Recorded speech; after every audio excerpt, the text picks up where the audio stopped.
যে রওজা মুবারক মদিনা শহর, এই শহরের বরাবর পূর্ব দিকে পাহাড় পর্বত বেষ্টিত একটা জনমানব বিচ্ছিন্ন একটা ছোট্ট এরিয়া আছে, যেখানে পৃথিবীর সাধারণ যোগাযোগ অন্য অন্য জায়গার যোগাযোগ থাকবে না। ওখানে অনেকগুলি মানুষ বসবাস করে। তারা কারা জানেন?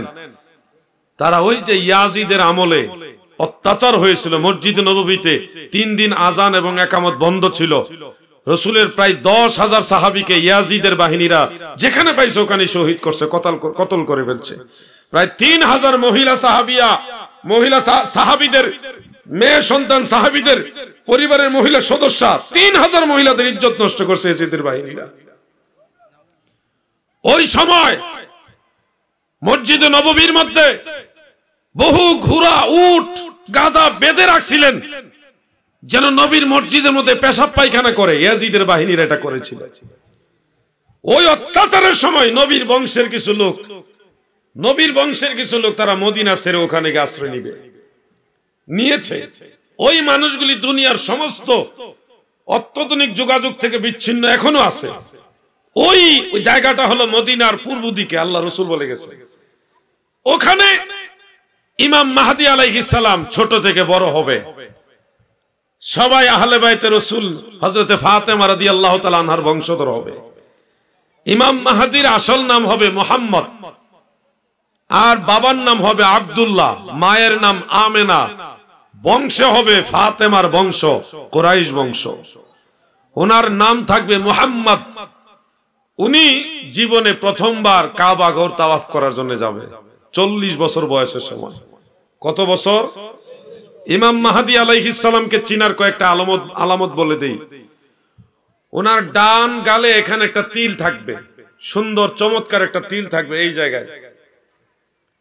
ওনার ব্রু, এই যে চোখের ব্রু এত সুন্দর থাকবে, এবং সুন্দরের মাঝেও দুইটা চিকন রেখা দিয়ে দুইটা ব্রু এইভাবে মিল থাকবে, হালকা চিকন একটা রেখা দিয়ে।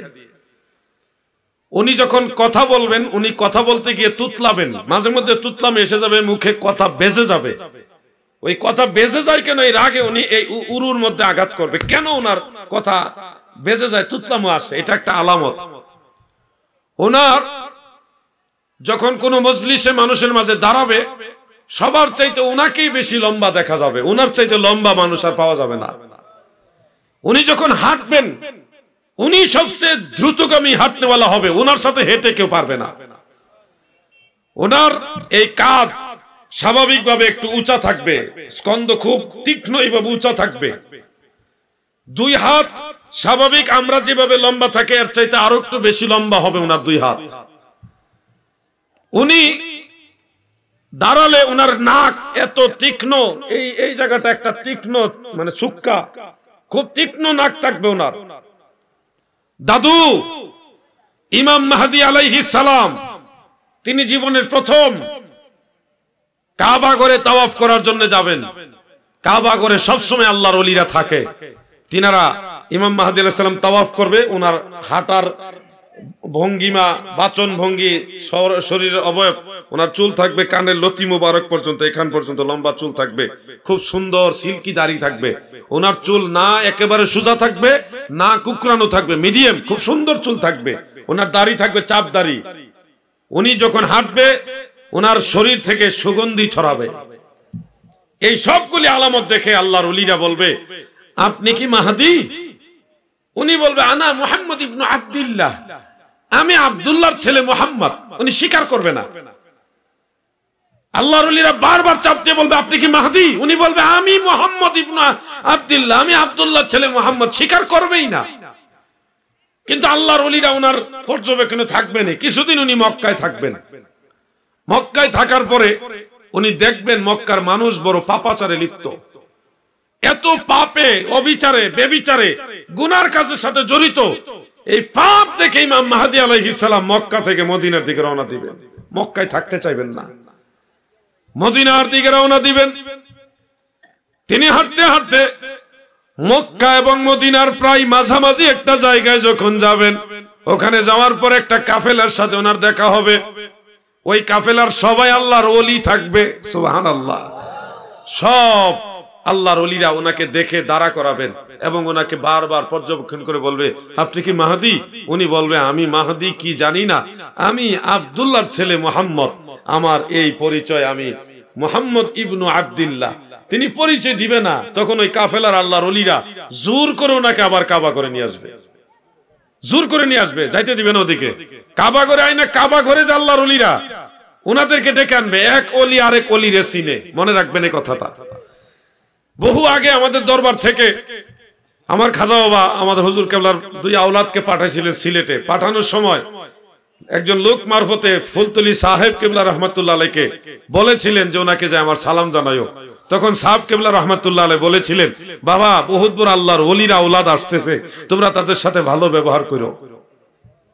আগুনে আঙ্গারে সিনে, লোহা চিনে কামারে, স্বর্ণকারে সোনা সিনে, যাচাই করে যেই জনে। এই যে বিষয়টা আমি মাঝখানে বললাম, এজন্য অনেকেই আত্মশিকে গালি দেয়, আমরা ফুলতলিকে কখনো গালি দেই না। আত্মশিকে গালি যারা দেয় তারা না বুঝা দেয়, কিন্তু আমরা বুঝি ফুলতলি সাহেব একজন আল্লাহর ওলি, বুঝি বিদায় আমরা আর গালি দেই না। দাদু ভাই আমার, ওই কাফেলার আল্লাহর ওলিরা তিনারা কাবা ঘরের সব ওলিয়া উলিয়াদেরকে স্মরণ করবেন, সবাই মিলে ওনাকে বারবার পর্যবেক্ষণ করবেন আর জিজ্ঞাসা করবেন, আপনি কি মাহদি? উনি কখনো স্বীকার করবে না, আমি মাহদি কখনো বলবে না, শুধু বলবে আমি আব্দুল্লাহর ছেলে মুহাম্মদ। উনি খুব সরল সোজা হবে, ওই সময় পর্যন্ত উনি বিবাহ শাদী করবে না, শুধু পাহাড়ে জঙ্গলে বিভিন্ন জায়গায় নির্জনে চলাফেরা করবে, বকরি চড়াবে, উট চড়াবে, এমন একজন সরল টাইপের মানুষ হবে উনি। বড় পেচুক মানুষ হবেন, একেবারে সহজ সরল মানুষ হবেন। তখন সমস্ত ওলি আল্লাহরা যখন বারবার চাপ দেবনি, স্বীকার করবে না। আবু দাউদ শরীফের মধ্যে উল্লেখ, গায়েবী আওয়াজ হবে, হাযা খলিফাতুল্লাহিল মাহদি ফিল আরদে ফাসতামিউহু ওয়া আতিউহু।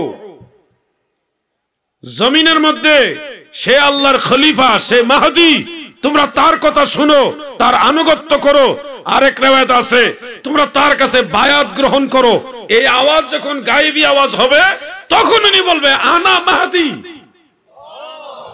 আমি মাহদি। এর আগ পর্যন্ত উনি স্বীকারই করবে না। যখন উনি মাহদি বলে স্বীকার করবেন, সমস্ত ওলিয়া উলিয়ারা এবং মক্কা সহ আশেপাশের মানুষ যখনই খবর পাবে, তখনই তারা সবাই মক্কার দিকে ছুটে যাবে।